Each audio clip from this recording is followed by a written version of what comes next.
हर साल 1 फरवरी को जब बजट आता है मैं केवल दो चीज़ें देखता हूँ। एक, हमारी इंडियन इकोनॉमी की ग्रोथ कैसी होगी और उससे रिलेटेड सारे बिजनेस का क्या होगा। और दूसरा, as an investor, as an adviser, हमारे इन्वेस्टर्स का क्या होगा, हमारे इन्वेस्टमेंट्स का क्या होगा। आइए देखते हैं इस बजट में क्या हुआ। फ्रेंड्स, सबसे बड़ी न्यूज़ ये थी दैट इस बजट में गवर्नमेंट ने 12 लाख तक की इनकम को टैक्स फ्री बना दिया है।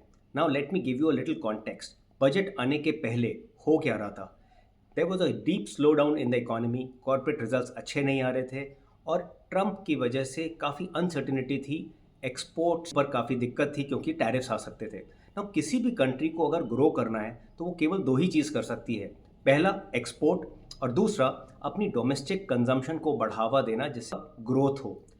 एक्सपोर्ट का क्या होगा कुछ कह नहीं सकते, शायद कुछ टाइम में इसके बारे में क्लैरिटी आए। बट जो हम कर सकते थे वो गवर्नमेंट ने सोचा let's do that, which is to increase consumption by giving a lot of income right into the hands of 140 crore Indians. इन्होंने जो टैक्स लिमिट बढ़ा दी, 12 लाख की तक की इनकम को फ्री कर दिया। उससे होगा क्या?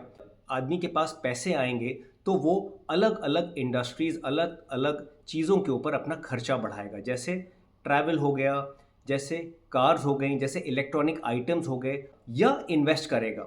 अगर उन्होंने खर्चा करना शुरू किया तो ऑब्वियस सी बात है कि डिमांड बढ़ेगी उन आइटम्स की, और उस डिमांड को पूरा करने के लिए जितनी भी कंपनीज़ हैं इंडिया के अंदर, उनको ज़्यादा कैपेसिटी अपनी इंस्टॉल करनी पड़ेंगी। उन कैपेसिटीज़ या उन फैक्ट्रीज़ को लगाने के लिए वो ज़्यादा इन्वेस्टमेंट डालेंगे अपनी इकोनॉमी के अंदर।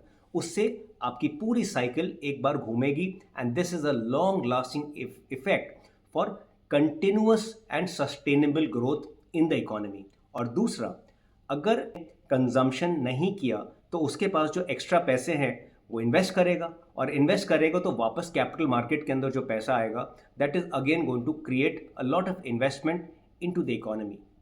सो overall I think it was a very very interesting budget, क्योंकि उन्होंने कंजम्पशन को बूस्ट किया। एक आदमी का डर रहता है कि अगर हमारा कैपिटल गेन के अंदर कुछ इंक्रीज हो गया तो उनको थोड़ी सी मायूसी होती है, और इस बजट में वो चीज़ नहीं दिखी।